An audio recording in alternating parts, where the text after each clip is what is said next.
¿por qué resucitó Jesús el domingo? No es por lo que la gente cree, pero vamos a estudiarlo. Inclinemos nuestro rostro para orar. Dios nuestro y Padre Celestial, te damos gracias por tu compañía este día. En verdad ha sido un sábado de gran solemnidad. Sabemos, Señor, que algún día tendremos la oportunidad de guardar el sábado de sábado en sábado perpetuamente en el reino. Anhelamos, Señor, que llegue ese día. Te pedimos mientras tanto que nos instruyas de cómo podemos recordar vívidamente ese día que pronto vendrá. Gracias te damos por escuchar nuestra oración, porque te lo suplicamos en el nombre de Jesús. Amén. Quiero invitarles a abrir sus Biblias conmigo para comenzar esta noche a Éxodo, el capítulo 16 y el versículo 4. Éxodo 16 y el versículo 4. Para darles un poquito de marco, marco histórico para que podamos entender lo que este versículo está diciendo. El pueblo de Israel salió de Egipto, cruzó el Mar Rojo, sus enemigos fueron sepultados en el Mar Rojo, cantaron un himno de victoria en Éxodo el capítulo 15, y luego en el capítulo 16 tenemos el relato que especialmente vamos a estudiar en esta noche. Ahora, el pueblo de Israel se encontraba en el desierto, rumbo a Canaán, que iba a ser su hogar permanente. Y estando allí en el desierto, Dios le puso al pueblo de Israel una prueba. Aquí es que quiero que leamos Éxodo 16 y el versículo 4. Éxodo 16 y el versículo 4. Y Jehová dijo a Moisés: he aquí, yo os haré llover pan del cielo, y el pueblo saldrá y recogerá diariamente la porción de un día. Ahora escuchen bien, para que yo lo pruebe si anda en mi ley o no. Ahora, lo interesante es que para este tiempo todavía no se habían dado los 10 mandamientos. Algunos creen que los 10 mandamientos se dieron por primera vez en el monte Sinaí. Esos no vienen sino hasta Éxodo 20. Pero aquí Dios está diciendo al pueblo de Israel: yo voy a probar al pueblo para ver si andan en mi ley. Es decir, la ley ya existía cuando transpira este relato. Y fíjense que el maná es una prueba para ver si el pueblo de Israel va a andar en la ley de Dios. Ahora, quiero que noten lo que dice en Éxodo 16 y el versículo 28. ¿Será que Israel pasó la prueba? No pasó la prueba, porque Dios había dicho que recogiera maná 6 días a la semana, pero que recogieran el sexto día una doble cantidad de maná para guardar para el sábado. Pero nos dice la Biblia que ellos salieron a buscar maná el sábado y no consiguieron, no pasaron la prueba. Por lo tanto, Dios dice en Éxodo 16 y el versículo 28: ¿hasta cuándo no querréis guardar qué cosa? Guardar mis mandamientos y mis leyes. ¿Tenía Dios mandamientos y leyes antes de que diera los 10 mandamientos? Es claro. Esto es Éxodo 16. Los 10 mandamientos se dan en Éxodo 20. Dios tenía mandamientos y leyes antes. El sábado existía antes que Dios diera el cuarto mandamiento, porque Dios prueba a Israel con respecto a si recogía maná el sábado o no. Así que el sábado no se origina con los 10 mandamientos. Existía antes, los mandamientos y las leyes de Dios existían antes que se dieran los 10 mandamientos. Sencillamente Dios decidió mandar a escribir los 10 mandamientos cuando los dio en el monte Sinaí. Ahora, en esta tarde o en esta noche vamos a estudiar algo muy interesante. Quiero comenzar leyendo un pasaje que encontramos en Juan 5. Vayan conmigo a Juan 5 y quiero leer los versículos 39 y 40 y luego vamos a leer los versículos 45 y 46. Juan 5, 39 y 40 y 45 y 46. Aquí Jesús le está hablando a un grupo de judíos. Y quiero que noten lo que Jesús le dice a este grupo de judíos. Escudriñad las escrituras. Una mejor traducción sería: escudriñáis las escrituras. Es decir, el problema es que en el griego el nominativo y el imperativo se escribe exactamente igual. Es decir, puede ser escudriñad las escrituras, que sería imperativo, o podría ser escudriñáis. Ustedes escudriñan las escrituras, que sería el nominativo. Ahora, a mí me parece que cuadra mejor aquí decir escudriñáis las escrituras. Ustedes estudian o escudriñan las escrituras. Ahora fíjense, dice escudriñáis las escrituras. ¿Y por qué escudriñaban las escrituras? Porque a vosotros os parece que en ellas tenéis la vida eterna. ¿Y qué dice Jesús? Y ellas son las que dan testimonio de mí. Pregunta: ¿cuáles escrituras son las escrituras a las cuales se refiere Jesús aquí? ¿El Nuevo Testamento? No había Nuevo Testamento. El Nuevo Testamento se empezó a escribir décadas después que Jesús ascendió al cielo. Es decir, las únicas escrituras que existían cuando Jesús dijo esto eran las escrituras del Antiguo Testamento. Así que Jesús está diciendo aquí claramente que las escrituras dan testimonio ¿de quién? Testimonio de Él. Dice, las escrituras dan testimonio de mí. Y luego Jesús dice, y no queréis venir a mí para que tengáis vida. Es decir, ustedes leen las escrituras sin verme a mí. Ustedes creen que con solo leer las escrituras van a tener vida. No, pero ellas dan testimonio de mí, así que tienen que aceptarme es a mí como estoy revelado en las escrituras. Ahora vamos a los versículos 45 y 46. Aquí se especifica una porción de esas escrituras. Dice en el versículo 45 Jesús: no penséis que yo voy a acusaros delante del Padre. No crean que yo soy el que los voy a acusar, dice Jesús. Hay quien os acusa, Moisés, en quien tenéis vuestra esperanza. ¿Quién acusaba a esos que estaban escuchando a Jesús? Moisés. Ahora, no significa que Moisés en persona los acusaba, porque Moisés ya no andaba en el planeta en ese tiempo. Quiere decir que Moisés, a través de sus ¿qué? A través de sus escritos. Así que dice: no penséis que yo voy a acusaros delante del Padre. Hay quien os acusa, Moisés, en quien tenéis vuestra esperanza. Y ahora escuchen: porque si creyeseis a Moisés, me creeríais a mí, porque de mí escribió él. ¿De quién escribió Moisés? De Jesús. Saben que muchas iglesias dicen que el Antiguo Testamento tenía que ver con la ley y el Nuevo Testamento la gracia.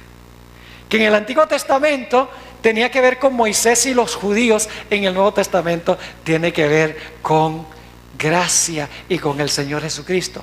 Pero aquí dice claramente que las escrituras, específicamente los escritos de Moisés, revelan ¿a quién? Revelan a Cristo Jesús. En el centro de los escritos de Moisés está Jesús. Moisés escribió de Jesús.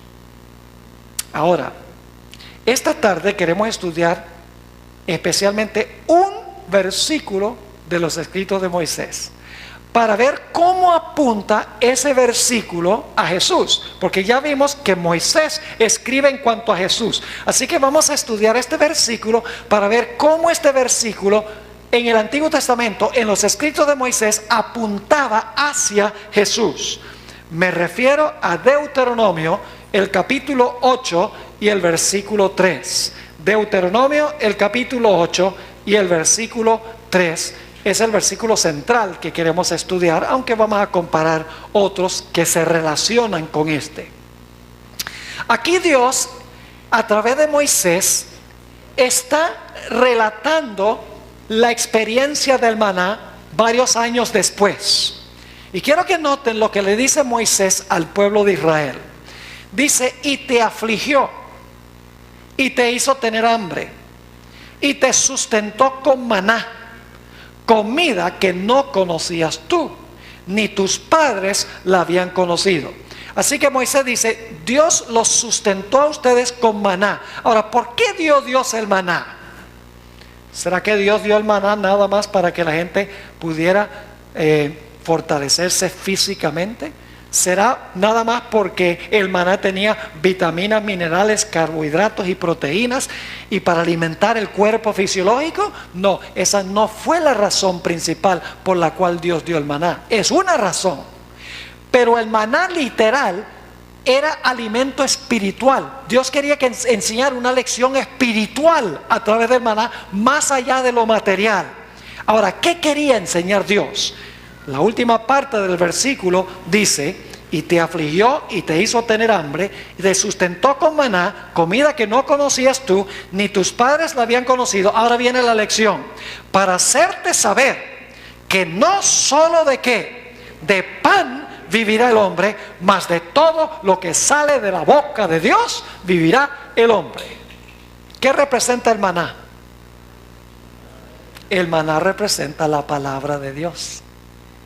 Moisés dice, Dios te dio maná para que supieras que no solo de pan, es decir, no solo de maná literal vivirás, sino de toda palabra que sale de la boca de Dios. El maná representaba la palabra de Dios. Ahora vamos a 1 Corintios, al capítulo 10 y el versículo 1 al 4. 1 Corintios 10, 1 al 4, a donde el apóstol Pablo está relatando la historia del peregrinaje del pueblo de Israel. Esto lo leímos esta tarde cuando hablamos de la roca y el agua que salió de la roca, pero ahora quiero enfocarme en otro aspecto de este pasaje. Dice allí en 1 Corintios 10, 1, porque no quiero, hermanos, que ignoréis que nuestros padres todos estuvieron bajo la nube y todos pasaron el mar, y todos en Moisés fueron bautizados en la nube y en el mar. Y ahora escuchen, y todos comieron el mismo alimento espiritual. Es decir, el maná no solamente era alimento material, sino que Dios a través del maná quería enseñar lecciones espirituales. Dice, en otras palabras, dice, todos comieron el mismo alimento espiritual y todos bebieron la misma bebida espiritual que representaba el Espíritu Santo, porque todos bebían de la roca espiritual que los seguía, y la roca era Cristo. Es decir, el maná era pan real, pero el propósito del pan real era enseñar lecciones espirituales. Les ilustro. En el Antiguo Testamento se sacrificaban corderos literales, ¿verdad que sí? Ahora, ¿qué representaban los sacrificios de los corderos literales? Representaban a Cristo. El cordero literal enseñaba una gran lección espiritual. En la Biblia se dice que Jesús es la escalera que vio Jacob, pero Jesús no tiene peldaños. Jesús no es una escalera literal. La escalera literal tenía el propósito de enseñar lecciones espirituales en cuanto a Jesús. Como la escalera alcanza hasta el cielo y llega hasta la tierra, Jesús es hombre y también es Dios, y de esa manera conecta al hombre con Dios. Es decir, la escalera literal tenía el propósito de enseñar una gran lección espiritual. Así es con el maná. El maná era pan real, pan literal, pero el propósito del pan literal era enseñar una profunda lección espiritual en cuanto a Cristo Jesús. Ahora dijimos que el pan espiritualmente representaba ¿qué cosa? La palabra de Dios. Ahora yo pregunto, ¿quién es la palabra de Dios? ¿Quién es la palabra de Dios? Vamos al Evangelio según San Juan, el capítulo 1 y el versículo 1.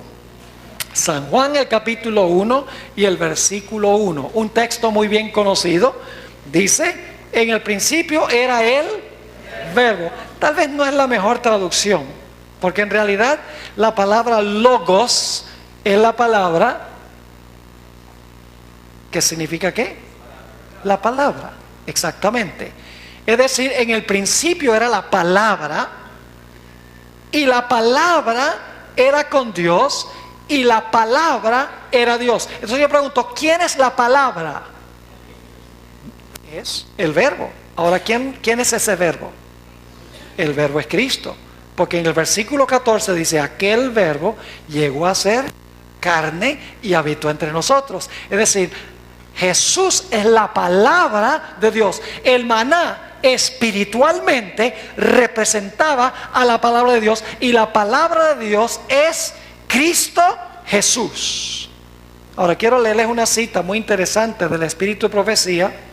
Es una cita que se encuentra en el Comentario Bíblico Adventista, tomo 5, página 1105. Es una cita tremenda. Dice ella, lo que es el habla al pensamiento. Lo que es el habla al pensamiento. Es decir, pensamos y luego ¿qué? Hablamos. Es peligroso hablar y luego pensar. Así hacía Pedro. Hablaba ahora y pensaba, no debería haber dicho eso. Pero aquí dice, lo que es el habla al pensamiento es Cristo con el Padre invisible. Él es la manifestación del Padre y es llamado la palabra de Dios. Es decir, que el Padre piensa y Jesús habla lo que el Padre piensa. Jesús es la expresión audible de los pensamientos de Dios. Él habla los pensamientos de Dios. Por eso se le llama la palabra de Dios, porque Él es la palabra expresada de los pensamientos de Dios. Es decir, el maná era alimento literal, pero quería enseñar una lección espiritual que representa el maná a Cristo Jesús. Ahora vamos a ser un poquito más específicos. Juan 6 y el versículo 48 al 50, el Señor Jesucristo habla directamente del maná. Si no les quedó claro que el maná representa a Jesús, ahora lo van a ver clarito. Nota lo que dice Juan 6, y vamos a leer los versículos 48 al 50. Aquí está hablando Jesús a un grupo de judíos nuevamente. Dice el Señor, yo soy, ¿qué cosa? El pan de vida. Entonces, ¿quién es el maná? Jesús, porque Jesús es ¿qué? La palabra. Ok, ahora dice, yo soy el pan de vida. Ahora está hablando del maná, porque dice, vuestros padres comieron el maná en el desierto y murieron. Pero luego dice, este es el pan que desciende del cielo para que el que de él come, no que no muera. Entonces, ¿qué representaba el maná? A Jesús. Jesús dice, yo soy el pan vivo que descendió del cielo. Espiritualmente, el maná literal representaba a Cristo Jesús, que es la palabra de Dios, la expresión de la voluntad de Dios. Ahora, no solamente representa el maná a Jesús en términos generales, sino hay algo específico en cuanto a Jesús que representa el maná. No representa a Jesús en todos sus aspectos. Hay algo específico en cuanto a Jesús que representa el maná. Vamos a leer el versículo 51 de ese mismo capítulo 6 del Evangelio según San Juan. Fíjense lo que dice Jesús. Muy importante este dato porque va a colocar el marco para todo lo que vamos a hablar.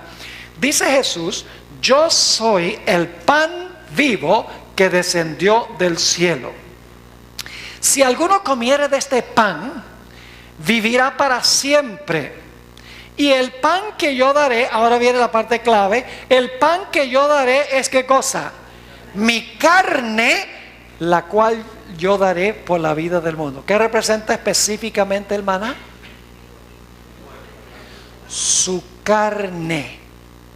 ¿Lo captaron o no lo captaron? Representa a Jesús, quien es la palabra de Dios. Pero hay algo específico en cuanto a Jesús que representa el maná. Jesús dice, el maná representaba mi ¿qué? Mi carne. Y ustedes dicen, ¿por qué es importante que el maná representaba la carne o el cuerpo del Señor Jesucristo? Hay una razón teológica muy importante.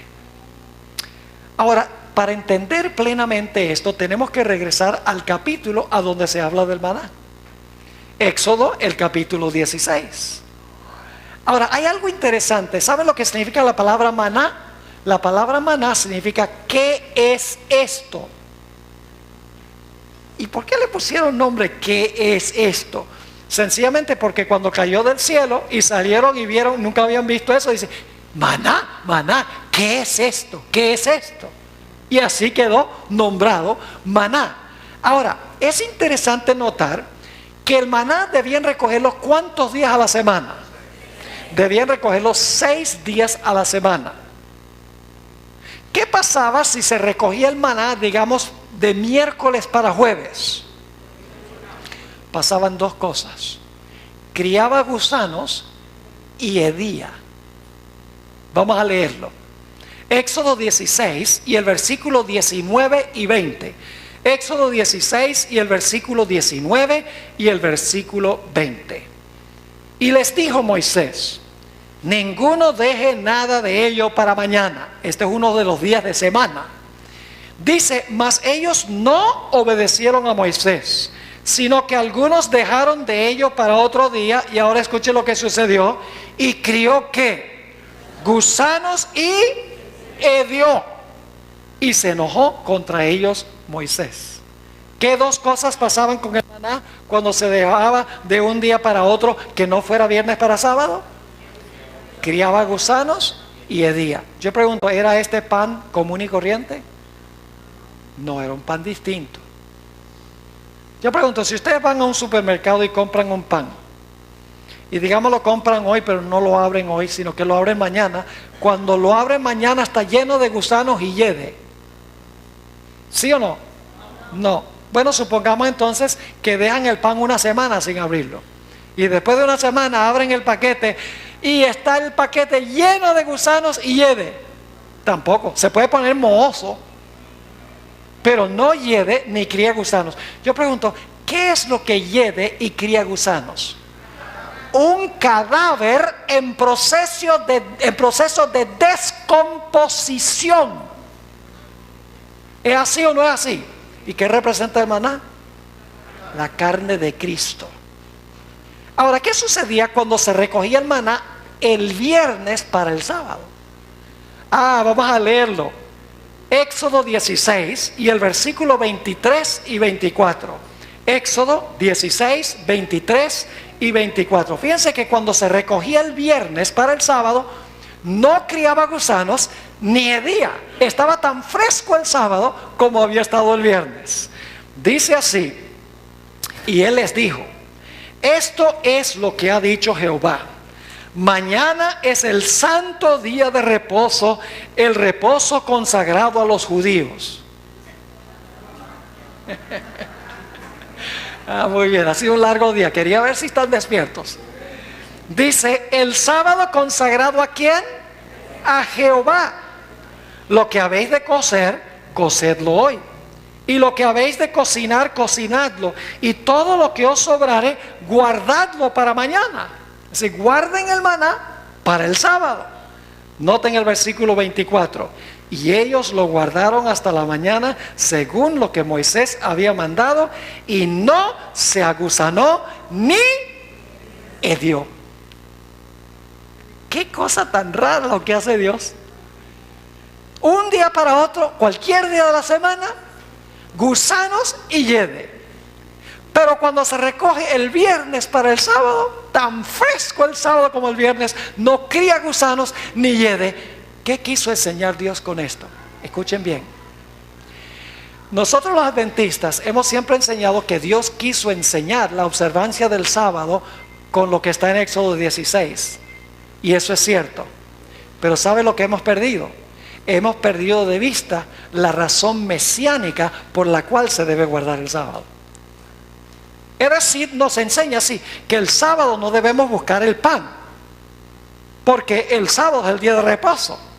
Pero hemos perdido de vista la razón por la cual el maná criaba gusanos y hedía el día sábado, cualquier día que no fuera sábado. tiene una razón mesiánica esto. Hemos perdido de vista al Mesías en esto. Y nos hemos enfocado en, bueno, la ley dice que el sábado, y por eso Dios dijo, no recoja maná el sábado, no va a haber, recógelo el viernes. Y entonces de esa manera Dios quiere que sepas que debes guardar el sábado. Pero, ¿dónde está Cristo en esa explicación? Hay una razón cristocéntrica por la cual el maná no se corrompía el sábado como todos los otros días. Para entender la razón, tenemos que ir a los evangelios, tenemos que ir al Nuevo Testamento, porque el Nuevo Testamento explica al Antiguo Testamento. Ahora, lo que quiero estudiar con ustedes son las últimas 3 declaraciones de Cristo en la cruz. Ustedes saben que en Semana Santa se habla de las 7 palabras, porque Jesús hizo 7 declaraciones cuando estuvo colgado en la cruz. Yo lo que quiero es que nosotros miremos las últimas 3 declaraciones de Cristo cuando estaba en la cruz del Calvario. Vamos en primer lugar a Mateo 27 y el versículo 46. Mateo 27 y el versículo 46. Aquí encontramos la antepenúltima declaración de Cristo en la cruz del Calvario.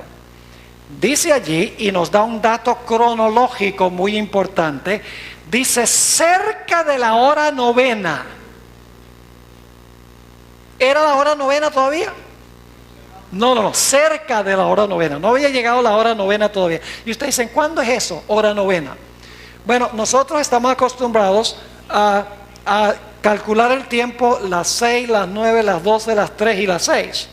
Pero en los tiempos bíblicos, las 6 de la mañana era la hora primera, las 9 era la hora tercera, las 12 era la hora sexta, las 3 de la tarde era la hora novena. Y entonces la hora número 12 era las 6 de la tarde, cuando se ocultaba el sol. Es decir, la hora novena era las 3 de la tarde. Era cerca de la hora novena. Todavía no eran las 3. Y hay una razón importante de esto. Y fíjense lo que dice Jesús. Cerca de la hora novena, Jesús clamó a gran voz diciendo, Elí, Elí, lama sabactani. Esto es, Dios mío, ¿por qué me has desamparado? Todavía no era las 3 de la tarde, era cerca de las 3 que Jesús hizo esta declaración. Ahora vamos a mirar la penúltima declaración de Cristo en la cruz. Juan 19 y el versículo 30. Juan 19 y el versículo 30 tenemos la penúltima declaración de Cristo en la cruz. Dice allí, y qué lindo escuchar las páginas de la Biblia. ¿Saben ustedes? A los pastores les gustan 2 ruidos en la iglesia y uno no es el celular. Los 2 ruidos que nos gustan es escuchar las páginas de la Biblia. Para mí es como una sinfonía. Escuchar las páginas de la Biblia volteando, porque me dice, la gente está buscando los versículos para cerciorarse que si lo que estoy diciendo es verdad. Y el segundo ruido que le gusta a los pastores, aunque sea de vez en cuando un amén. Y si quieren decir aleluya, pueden decir aleluya también, porque los ángeles en el cielo viven diciendo amén y aleluya. Los pentecostales no tienen un monopolio de la palabra amén y la palabra aleluya. Eso pertenece a todos los cristianos, esas 2 palabras. Ahora fíjense entonces, Jesús clama. Cuando hubo tomado el vinagre, dice, consumado es. Y habiendo inclinado la cabeza, entregó el Espíritu. Ahora escuchen, da la impresión que esa fue la última declaración de Cristo en la cruz, cuando dijo consumado es. Pero gracias a Dios tenemos 4 evangelios. Y en otro evangelio nos damos cuenta que Jesús dijo una última declaración después de esta. Vamos al evangelio según San Lucas, el capítulo 23 y el versículo 46. Lucas 23, 46. Y quiero que noten aquí qué es lo que dice Jesús de último en la cruz. Dice allí, Lucas 23, 46. Entonces Jesús, clamando a gran voz, dijo, Padre, en tus manos encomiendo mi espíritu. Y habiendo dicho esto, expiró. ¿Cuáles fueron las 3 últimas declaraciones? Dios mío, ¿por qué me has desamparado? Y luego, ¿qué dijo? Consumado es. Y luego la última declaración fue, Padre, en tus manos encomiendo mi espíritu, y murió. Yo pregunto, ¿a qué horas creen ustedes que Jesús murió? A la hora novena, a las 3 de la tarde. Y ustedes dicen, ¿cómo sabe, pastor, que fue a las 3 de la tarde, a la hora novena? Tenemos que ir al Antiguo Testamento. Vayan conmigo al libro de Éxodo, el capítulo 12 y el versículo 6. Éxodo, el capítulo 12 y el versículo 6. Aquí está hablando de la Pascua. ¿Qué representaba el Cordero Pascual? ¿Qué representaba el sacrificio del Cordero Pascual? Representaba el sacrificio ¿de quién? De Cristo. Ahora, ¿a qué horas era inmolado el Cordero Pascual? Vamos a ver. Éxodo 12 y el versículo 6. Hablando del Cordero Pascual dice: y lo guardaréis hasta el día 14 de este mes, que es el mes de Nisan, el primer mes del año religioso judío. Dice, lo guardaréis hasta el día 14 de este mes, y lo inmolará. ¿Qué significa inmolará? Significa sacrificar o matar. Dice, y lo inmolará toda la congregación del pueblo de Israel. ¿Cuándo? Entre las 2 tardes. Dice, pastor, 2 tardes. Nosotros los adventistas sabemos de una tarde, que es cuando se pone el sol. De tarde a tarde guardaréis vuestro sábado. Pero aquí dice que el Cordero Pascual era sacrificado entre las 2 tardes. Entonces, si cuando se pone el sol es una tarde, ¿cuál será la otra tarde? Les explico. Entre los judíos, cuando el sol alcanzaba su apogeo a mediodía y empezaba su descenso, y yo sé que el sol no desciende, no venga alguien después y diga, pastor, el sol no desciende, da la apariencia de descender, ¿verdad? Cuando el sol alcanza el clímax o el apogeo y comienza su descenso, ahí esa es la primera tarde, mediodía. Por eso hoy en día nosotros las horas después de las 12 decimos que son las horas de la tarde, exactamente. Es decir, la primera tarde es cuando el sol comienza a descender de su clímax, y la segunda tarde es cuando se oculta el sol. Ahora, en Israel prácticamente todo el tiempo el sol se oculta alrededor de las 6 de la tarde. Ahora yo pregunto, ¿qué hora sería entre mediodía y las 6 de la tarde? Las 3 de la tarde murió nuestro Señor Jesucristo, exactamente a la hora novena. Su antepenúltima declaración fue cerca de la hora novena. Cuando dijo consumado es, más cerca de la hora novena. Y cuando dijo, Padre, en tus manos encomiendo mi espíritu, fue exactamente la hora novena. A las 3 de la tarde el Señor Jesucristo murió. Ahora, el Cordero fue sacrificado a las 3 de la tarde, pero escuchen bien, el Cordero Pascual había que prepararlo para celebrar la fiesta de pan sin levaduras, para que el pueblo se comiera al Cordero. Los judíos tenían que lavar el cordero que había sido sacrificado, y entonces las instrucciones eran que tenían que asar el cordero entero. Y usted dice, pero pastor, ¿por qué asaban el cordero entero? Porque el sacrificio de Cristo fue un sacrificio total y completo. Se dio todo por la salvación del hombre. Es decir, se sacrificaba a las 3 de la tarde, y entonces había un proceso de asar el cordero, y entonces cuando el sol se ocultaba, entonces se reunía la familia y participaban de ese cordero que había sido sacrificado y que había sido asado.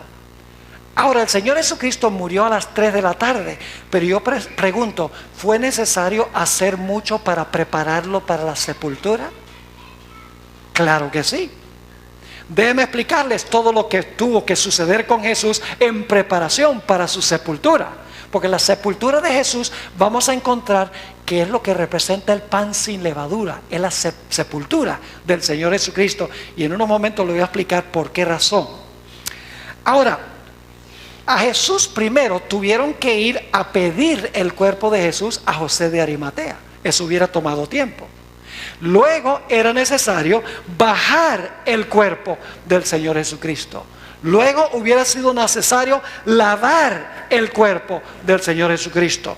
Luego hubiera sido necesario embalsamar o envolver en los lienzos el cuerpo de Cristo. Hubiera sido necesario transportarlo al lugar de su sepultura. Y era necesario colocarlo dentro del sepulcro y luego rodar la piedra enfrente de la entrada.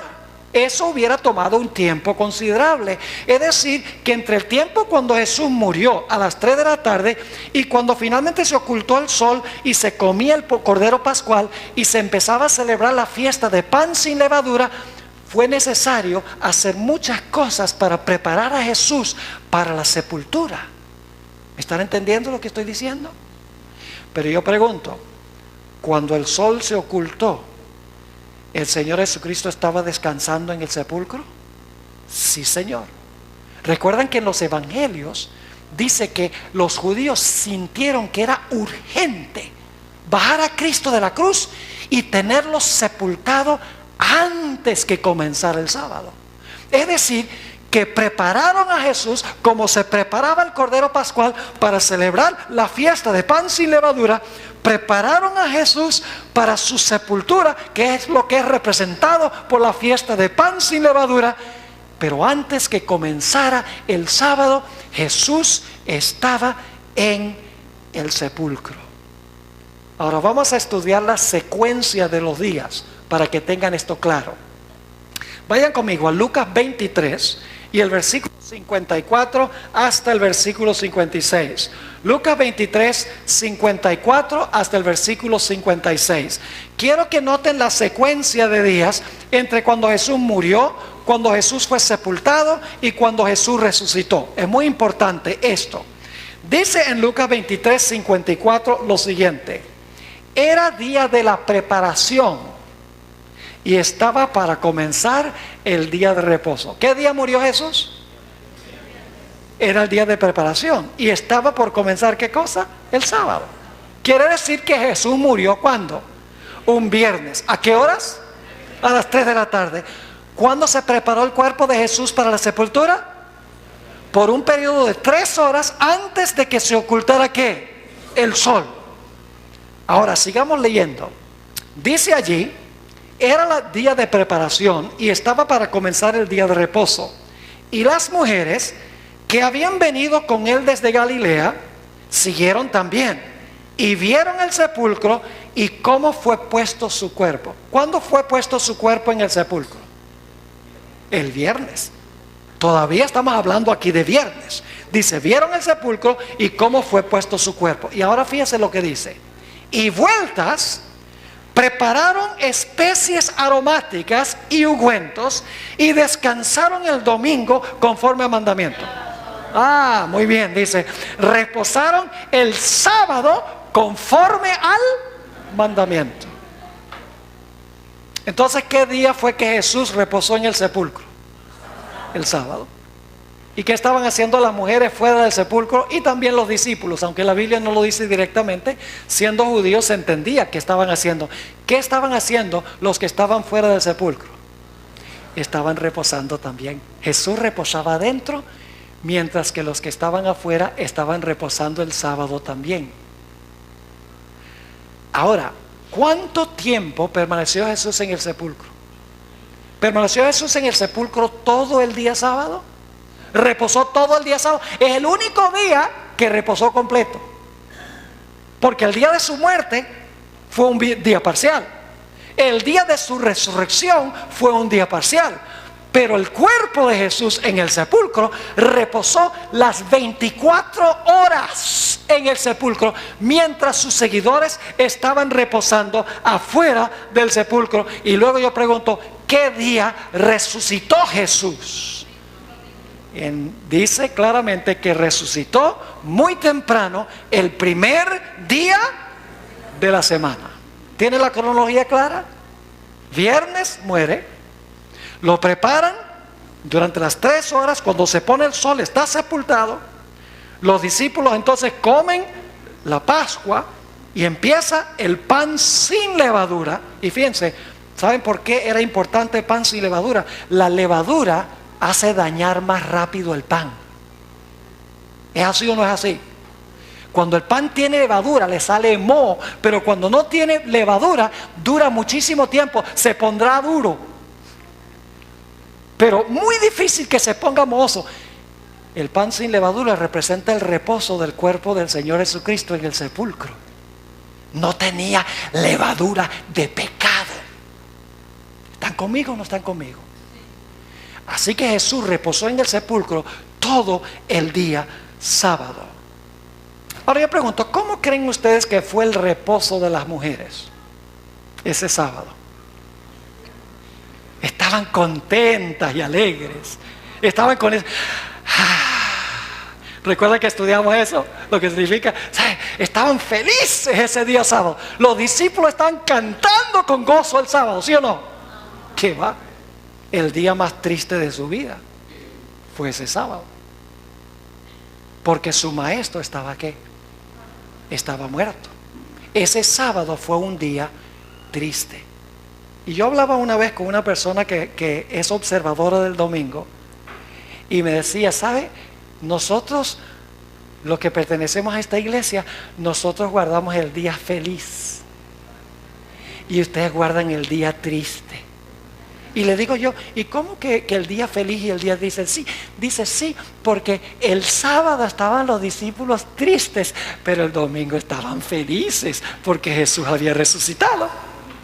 Y yo lo miré y le dije, ¿tú cómo que no has leído muy bien tu Biblia? Esa explicación tiene un doble problema, le dije. En primer lugar, el problema es que no debía haber sido un día triste. Porque Jesús múltiples veces durante su ministerio le había dicho, voy a Jerusalén, me van a maltratar, me van a matar y voy a resucitar el tercer día. ¿Lo había dicho Jesús? ¿Qué hubiera sucedido si hubieran creído a Jesús? ¿Cómo hubiera sido ese sábado? Hubieran dicho, Jesús está en el sepulcro reposando de su obra de redención, como reposó el séptimo día de su obra de creación. El maestro está reposando de su obra redentiva y mañana se levanta del sepulcro. Hubiera sido un día de gozo. Le dije, Dios no quería que estuvieran tristes. Querían que ese sábado fuera un día de gozo y de felicidad y de anticipación de lo que iba a venir. Y le dije, el segundo problema que tiene tu explicación es que el domingo no fue un día feliz. Y él me dice, ¿cómo que no? Le dije, ¿cómo podía ser un día feliz si el domingo en la noche los apóstoles ni siquiera creían que Jesús había resucitado? Ustedes leen los evangelios, dice que estaban escondidos. El domingo en la noche estaban en el aposento alto y no creían que Jesús había resucitado. Entonces, ¿cómo podían estar contentos? Le dije, tienes que leer tu Biblia. Porque los argumentos suenan muy bonitos, pero no funcionan. Hay que usar argumentos bíblicos. Es decir, las mujeres reposaron el sábado. Fue un reposo agonizante, triste. Pero yo creo que después, cuando ellos entendieron, ya dijeron, vamos a guardar el sábado en conmemoración del reposo del Redentor, como reposó de su obra de creación el séptimo día. Quiero leerles una cita que fue escrita por Elena White. Esto es el manuscrito 25 de 1898. Ella captó el paralelismo entre la creación y la redención. Fíjense lo que dice. El Padre y el Hijo reposaron después de su obra de creación. Y luego cita, fueron pues acabados los cielos y la tierra y todo el ejército de ellos, y acabó Dios en el día séptimo la obra que hizo, y bendijo Dios al día séptimo y lo santificó, porque en él reposó de toda la obra que había hecho en la creación. Es decir, ella dice, el Padre y el Hijo, ambos reposaron después de su obra de creación, y luego da los versículos para comprobarlo. Génesis 2, 2 y 3. Y luego hace este comentario. La muerte de Cristo ocurrió en el momento preciso en que se había especificado. Era el plan. ¿Saben que algunos adventistas están enseñando que Jesús fue crucificado el miércoles y resucitó el sábado? Eso están enseñando. Y hay otra persona adventista muy influyente, es una médica, que está enseñando que los 3 días y las 3 noches empiezan el martes en la noche, cuando Judas hizo el convenio para entregar a Jesús, y que Jesús resucitó el viernes enseguida después de la puesta del sol. Eso no cuadra con lo que dice el Espíritu de Profecía, ni con la Biblia, dicho sea de paso. Dice ella, era el plan de Dios que la obra de Cristo se completara el viernes y que descansara en la tumba el sábado, así como el Padre y el Hijo habían reposado después de terminar su obra de creación. La hora de su aparente derrota fue en realidad la hora de su victoria. Se implementó con éxito el gran plan que se había elaborado antes de la fundación del mundo.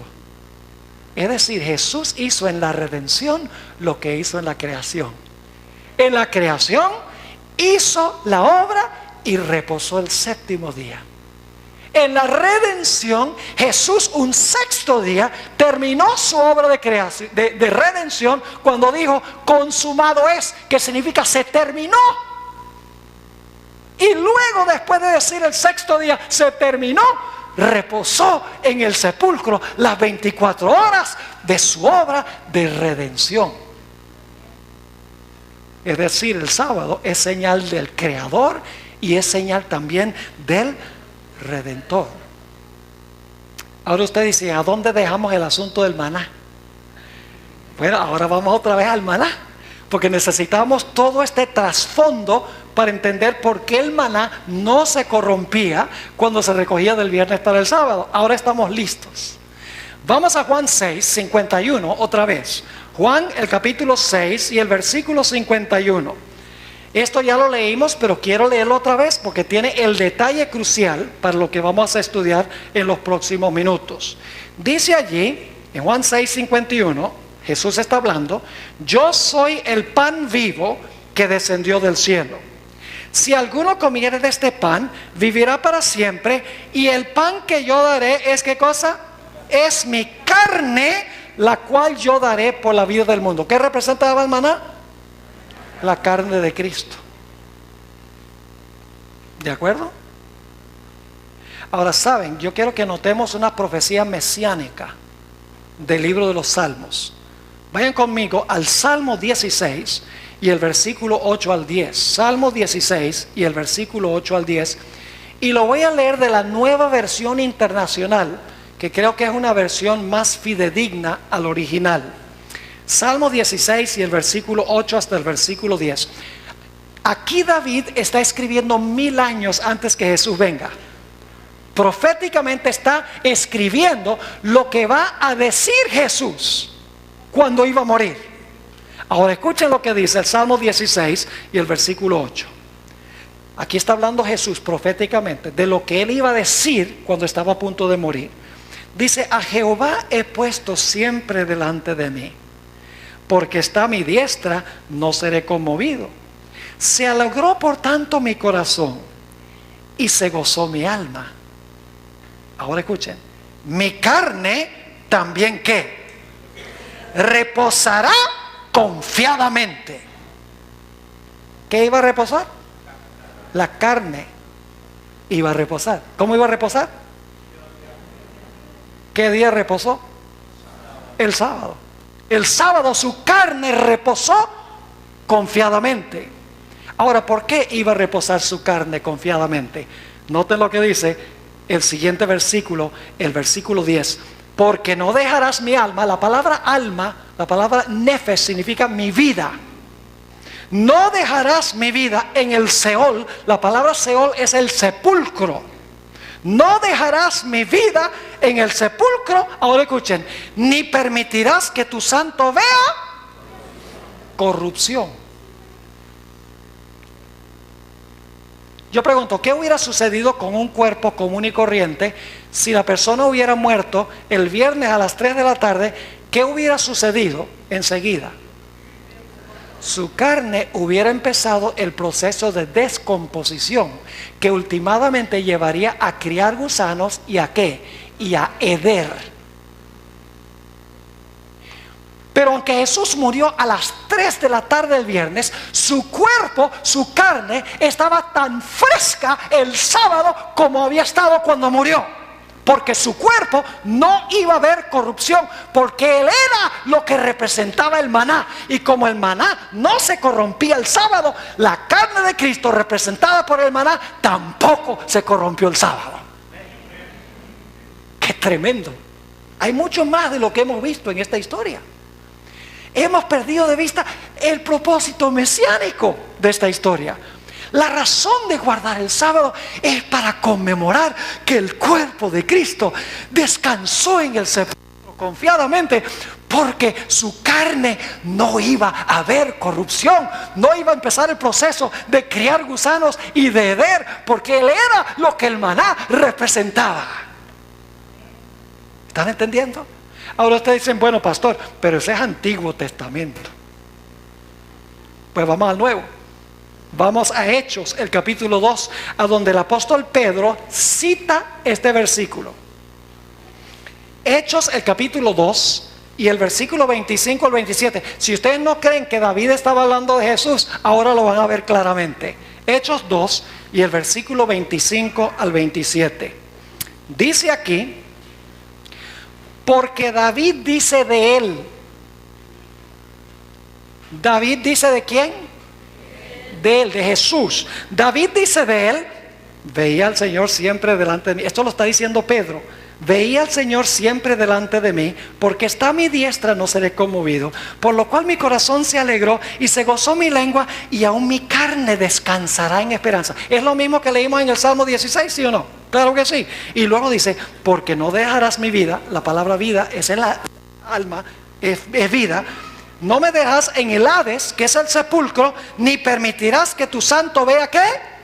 Corrupción. Ahora, ¿qué es lo que quieren decir estos versículos? Vamos a los versículos 31 y 32. Hablando de David dice, pero siendo profeta y sabiendo que con juramento Dios le había jurado que de su descendencia en cuanto a la carne levantaría al Cristo para que se sentase en su trono, viéndolo antes, habló de la resurrección de Cristo, que su vida no fue dejada en el sepulcro, ni su carne vio corrupción. A este Jesús resucitó Dios, de lo cual todos nosotros somos ¿qué? Somos testigos. Ahí el apóstol Pedro hace la conexión con el maná. Ahora yo pregunto, ¿por qué resucitó Jesús el primer día de la semana? Porque tenía que reposar el séptimo. ¿Me están entendiendo lo que estoy diciendo? El día importante no es el domingo. El día importante es el día antes del domingo, el sábado. Díganme ustedes, si tenía que reposar el sábado, pues ¿qué día iba a resucitar?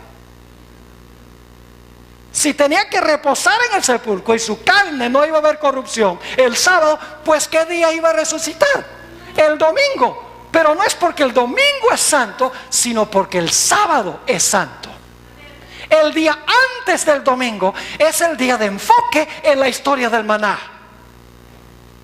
Y fíjense qué interesante, los cristianos cuando celebran Semana Santa, que viene pronto, hablan de Domingo de Ramos, miércoles de ceniza, jueves santo, viernes santo, domingo de resurrección, y el sábado casi ni se menciona.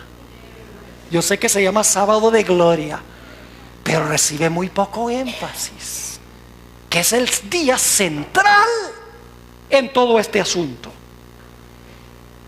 Ahora, Juan Pablo II, tal vez el papa más respetado en la historia de la Iglesia Católica, escribió un documento que se llama Dies Domini, el Día del Señor. Una carta pastoral que escribió a los teólogos y sacerdotes de la Iglesia Católica. Y allí en esa carta pastoral, él da una larga lista de cosas que pasaron el domingo para tratar de comprobar que el domingo es el día especial que hay que guardar. Por ejemplo, él dice, Jesús resucitó el domingo. Caminó con 2 discípulos a Emaús el domingo. Se le apareció a sus discípulos en la noche del domingo. El Espíritu Santo fue derramado el domingo. Si ustedes cuentan el número de días, es probable que el Pentecostés cayó en un domingo. Y él dice, bueno, dice, el Espíritu Santo fue derramado el domingo. La primera proclamación del Evangelio por Pedro fue el domingo. Y los primeros bautismos fueron el domingo. Y la gente que lo lee dice, ve, tanto domingo. Pero escuchen bien, si Jesús tenía que reposar el sábado, tenía que resucitar el domingo. Y como el Pentecostés venía 50 días más tarde, tenía que también ocurrir un domingo. Pero no porque el domingo es significativo, sino porque esos eventos tienen como su punto de referencia, ¿qué cosa? El sábado. Es decir, el sábado es el día central. El día central no es el domingo. ¿Me están entendiendo? Así que escuchen bien. Ahora tenemos dos razones para guardar el sábado. Porque después que Jesús hizo su obra de creación, reposó el séptimo día de su obra de creación. Y el Señor Jesucristo dice, ahora tú guarda el sábado para acordarte de tu Creador. Pero hay una segunda razón. Jesús dice, cuando yo terminé mi obra de redención el viernes por la tarde, el sexto día, y dije, consumado es, dije, se terminó el sexto día. Yo reposé en el sepulcro el séptimo día y tú debes reposar para conmemorar mi obra de redención. Pero escuchen, el sábado tiene una tercera dimensión. Tiene una dimensión profética. El sábado tiene una dimensión futura. Tiene una razón futura para guardar el sábado. Y ustedes dicen, ¿cuál es esa razón futura profética para guardar el sábado? Vayan conmigo a Isaías 66 y el versículo 22 y 23. Isaías 66 y el versículo 22 y el versículo 23. Aquí está hablando de cuando Dios haga cielos nuevos y tierra nueva. Dice allí, porque como los cielos nuevos y la nueva tierra que yo hago, permanecerán delante de mí, dice Jehová. Así permanecerá vuestra descendencia y vuestro nombre. Y ahora escuchen esto. Cielo nuevo y tierra nueva. Dios está diciendo, yo voy a hacer, ¿qué cosa? Yo voy a hacer cielos nuevos y tierra nueva, como dice en Apocalipsis 21 y 22. Y luego dice, y de mes en mes, y de domingo en domingo. No. Dice, de mes en mes y de sábado en sábado vendrán todos los judíos. No. Algunas versiones dicen toda carne. La versión que yo estoy leyendo dice, vendrán todos a adorar delante de mí, dijo Jehová. ¿Qué día se va a guardar para conmemorar la creación de cielos nuevos y tierra nueva? El sábado.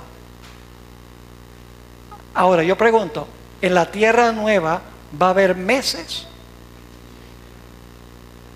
¿Notaron que dice que vamos a venir a adorar a Dios de mes en mes? ¿Por qué de mes en mes? Porque hay un árbol que produce su fruto cada mes. Vamos a leerlo. Apocalipsis 22 y el versículo 2. Apocalipsis 22 y el versículo 2 nos dice claramente por qué vamos a ir mensualmente allá. Dice allí, en medio de la calle de la ciudad y a uno y otro lado del río estaba el árbol de la vida, que produce 12 frutos, dando ¿qué? Cada mes su fruto, y las hojas del árbol eran para la sanidad de las naciones. ¿Cuán a menudo da el árbol su fruto? Cada mes. Si ustedes leen Apocalipsis 2 y el versículo 7, dice que los redimidos van a ir a comer del árbol de la vida cada mes. Entonces ya sabemos por qué vamos a ir cada mes. Vamos a ir cada mes para comer ¿de qué? Del árbol de la vida. ¿Por qué vamos a ir cada sábado? ¿Para recordar qué? Para recordar la nueva creación de cielos nuevos y tierra nueva.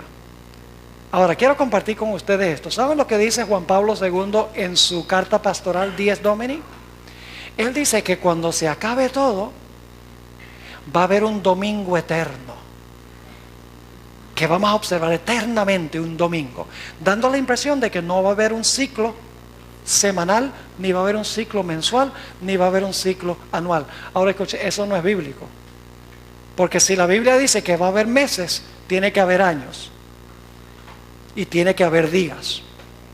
Si va a haber semanas, definitivamente tiene que haber días. Porque dice que vamos a ir de sábado en sábado y de mes en mes. Quiere decir que sí va a haber en la tierra nueva ciclos de tiempo. Va a haber meses y va a haber días y va a haber semanas.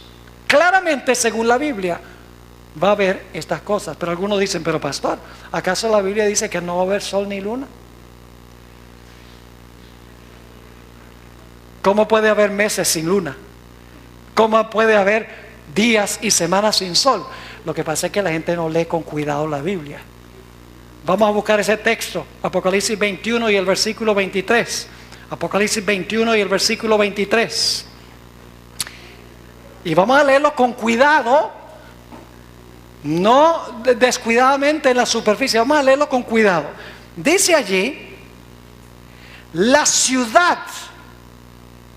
¿Dónde? ¿Toda la tierra? No, la ciudad. La ciudad no tiene necesidad. ¿Dice que no hay sol ni luna? No, dice en la ciudad no tiene necesidad de sol ni de luna que brillen en ella, porque la gloria de Dios la ilumina y el Cordero es su lumbrera. En la ciudad no se necesita sol ni luna. No se necesita sol ni luna. Les doy una explicación para que puedan entender. Hoy fue un día, por lo menos en la mañana fue un día radiante, con mucho sol. Quiero que ustedes se imaginen que un día radiante, yo tengo en la mano una linterna y prendo la linterna y me pongo a caminar con la linterna por el centro de Buenos Aires. ¿Qué clase de reacción creen ustedes que causaría eso? La gente diría, este individuo necesita estar en un manicomio. Yo pregunto, la linterna está prendida, ¿se ve la luz de la linterna en el suelo? ¿Por qué? Porque el sol es mucho más brillante. Pero la linterna está y está prendida. En la ciudad, aunque hay sol y luna, no hay necesidad, porque la gloria de Dios deslumbra la luz del sol y de la luna. Vamos a nuestro último texto, Isaías 24:23, a donde se explica esto, de que sí va a haber sol y luna, porque va a haber meses, y va a haber días, y va a haber años allí, va a haber tiempos sin fin. Escuchen, la eternidad no es ausencia de tiempo, la eternidad es tiempo sin fin. Ahora, fíjense lo que dice en Isaías 24:23, hablando de este momento, dice, la luna se avergonzará y el sol se confundirá cuando Jehová de los ejércitos reine en el monte de Sión y en Jerusalén, y delante de sus ancianos sea glorioso. ¿Qué va a pasar con el sol y la luna? Dice, la luna se va a avergonzar y el sol se va a confundir. No significa que no va a haber sol ni luna, sencillamente significa que la luz del sol y la luna no se comparan a la gloria de Dios en la santa ciudad. Ahora quiero terminar con esto. ¿Cuántas razones tenemos para guardar el sábado? Por lo menos 3. Cuando Jesús hizo el mundo en 6 días, reposó el séptimo, le dijo al hombre, guarda el séptimo para acordarte de tu Creador. Cuando el Señor Jesucristo terminó su obra de redención el 6º día, cuando dijo se terminó o consumado es, el Señor Jesucristo reposó en el sepulcro. Sus seguidores también reposaron. No entendían todo, pero luego llegaron a entender que se debe guardar el sábado, reposar, porque es el día que Jesús reposó de su obra de redención, para recordar que es el Redentor. Y luego, cuando Cristo haga cielos nuevos y tierra nueva, vamos a guardar el sábado para recordar al que restauró todas las cosas. Nunca ha cambiado el plan de Dios. Ahora fíjense qué lindo es esto. ¿En cuántos días creen ustedes que Dios va a crear nuevamente este planeta? ¿Sabe? Por mucho tiempo yo pensaba que Dios sencillamente iba a decir, sea todo lo que había antes. Y repentinamente el mundo está perfecto con todo lo que tenía el mundo. Pero me di cuenta que eso no es bíblico. Porque no cabe duda que Dios, cuando haga cielos nuevos y tierra nueva, lo va a hacer en 6 días. Y ustedes dicen, ¿cómo sabe que va a ser en 6 días? Es muy sencillo. Porque si vamos a guardar el séptimo para conmemorar la creación de cielos nuevos y tierra nueva, usted no puede tener un séptimo sin tener los primeros 6. ¿Sí están conmigo o no están conmigo? ¿Cómo va a decir, vamos a guardar el séptimo día de reposo para conmemorar la creación de cielos nuevos y tierra nueva, si no teníamos los primeros 6 como punto de referencia? Ahora lo lindo es esto. Al principio, cuando el Señor Jesucristo creó este planeta en 6 días, Adán y Eva no vieron a Jesús crear nada. El primer día, cuando hizo la luz, no estaban por ahí. El segundo día, cuando hizo el firmamento, Adán y Eva no estaban. El tercer día, cuando hizo la tierra seca y puso plantas y flores y árboles frutales, Adán y Eva todavía no habían aparecido en el escenario. El cuarto día, cuando Dios ubicó el sol, la luna y las estrellas en sus lugares, Adán y Eva todavía no habían sido creados. El quinto día, cuando Dios hizo las aves y los peces, todavía Adán y Eva no estaban. El sexto día, cuando Dios hizo los animales terrestres, todavía no había surgido Adán ni Eva. Y claro, cuando Dios hizo a Adán, Adán no vio su propia creación. Sencillamente Adán, de repente, Dios lo forma del polvo de la tierra y luego respira en su nariz el aliento de vida, y Adán se despierta y ve a su creador. Pero él no vio su creación. ¿Sabes lo que es más interesante? Que cuando Dios creó a Eva, durmió a Adán. Así que Adán tampoco vio la creación de Eva. ¿Cómo podía saber el hombre que Dios era el creador? Solo podía tener la certeza de que Dios era el creador porque Dios le dijo, yo soy el creador, y sencillamente tenía que aceptarlo por fe, porque no lo había visto. Tenía que andar por fe y no por vista. Pero lo lindo es que al final de la historia todo el pueblo estará vivo. Imagínense ustedes, sea la luz,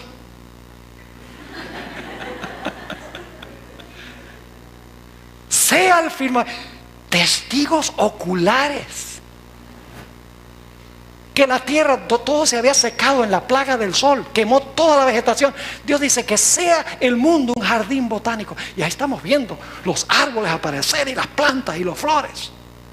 Y luego Dios dice que el sol, la luna y las estrellas ocupen sus lugares, porque la Biblia dice que van a ser removidos. Las potestades de los cielos serán conmovidas. La hermana White dice que el sol, la luna y las estrellas, por la voz de Dios, se desquiciarán. ¿Quién sabe para dónde van a ir? Y Dios tiene que volverlas a traer y ubicarlas para beneficiar al planeta. Y luego Dios va a decir que en el aire haya aves y pájaros, que las aguas produzcan peces, y luego Dios va a decir que la tierra produzca seres vivientes, y nuevamente el mundo será un zoológico. Y el pueblo de Dios lo estará viendo. Y entonces Dios va a decir, ¿qué les parece si tomamos el séptimo día para deleitarnos en lo que hice? Y entonces el pueblo de Dios con Jesús guardará el séptimo día sábado para recordar a su Creador, a su Redentor y a su Restaurador. El plan de Dios nunca ha cambiado. El domingo no es el día de reposo. El domingo resucitó Jesús, repito, porque tenía que descansar el sábado. Su cuerpo debía descansar las 24 horas como Él había reposado en la creación. Y si iba a descansar el sábado, pues eso significaría que tendría que resucitar el domingo. Pero no resucitó el domingo porque el domingo era importante, sino porque el día antes del domingo, el sábado, era importante. Ahora surge la pregunta, ¿vamos nosotros a guardar el santo sábado del Señor? ¿Ustedes creen que es un yugo de servidumbre? ¡Ay, qué carga tan grande! No puedo jugar fútbol, no puedo ir al mercado, no puedo hacer mis tareas, mi estudio para el colegio. no puedo ver televisión, ¡ay, qué miseria! No, o sea, no debemos mirar las prohibiciones del sábado, sino que debemos deleitarnos en decir, yo no quiero hacer nada de eso, pues yo quiero pasar el tiempo con mi Jesús. El sábado es pasar tiempo con Jesús. El sábado no es, ay, no puedo hacer esto, ni esto, ni esto, ni esto, ni esto. No, no es una lista de prohibiciones. ¿Sabe? Cuando yo amo a Jesús, yo no voy a querer hacer nada de eso, porque yo quiero pasar todo el día con Él, sin distracciones, por amor a Él.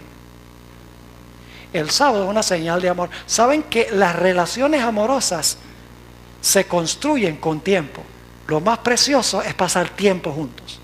Porque cuando uno pasa tiempo juntos, se llegan a conocer y se profundiza la relación entre dos personas. Por eso muchos matrimonios se rompen, porque los dos andan trabajando por su lado y nunca pasan tiempo juntos para edificar su relación matrimonial. Y Dios lo sabe, así que dice, mire, vamos a pasar un día completo para reabastecer nuestra relación uno con el otro. Ese es el propósito del sábado. Tristemente, la vasta mayoría de las iglesias del mundo están en un camino engañoso. Están pensando que se debe guardar el domingo en honor a la resurrección de Cristo, y han olvidado que el domingo no puede ser la señal, porque el domingo no fue el día que conmemora la creación, el domingo no fue el día que conmemoró la redención, ni el domingo será el día que conmemorará la renovación de los cielos y de la tierra. El sábado siempre ha sido el plan de Dios desde el comienzo hasta el fin. La pregunta clave es, ¿vamos a estar nosotros dispuestos de guardarlo conforme al mandamiento? Puede ser que hay algunos aquí, visitas. Esta es la primera vez que ustedes han escuchado esto. Están sorprendidos. Dicen, ¿cómo será posible que yo no había entendido esto antes? ¿Será posible? Yo tengo que ir a hablar con mi pastor, tengo que ir a hablar con mi sacerdote. Y lo pueden hacer. Pero les voy a decir lo que van a decir. Van a decir, no, hay que guardar el domingo en honor a la resurrección. O le van a decir, la iglesia tiene poder para cambiar el día del sábado al domingo. Y nosotros honramos en la resurrección de Cristo. Todas esas explicaciones les van a dar. Pero la pregunta clave es, ¿están esas explicaciones en armonía con la santa palabra de Dios? Si no están, entonces no es el mandamiento de Dios, sino que son las tradiciones de los hombres. Y Jesús dijo, en vano me honran, enseñando como preceptos mandamientos de hombres.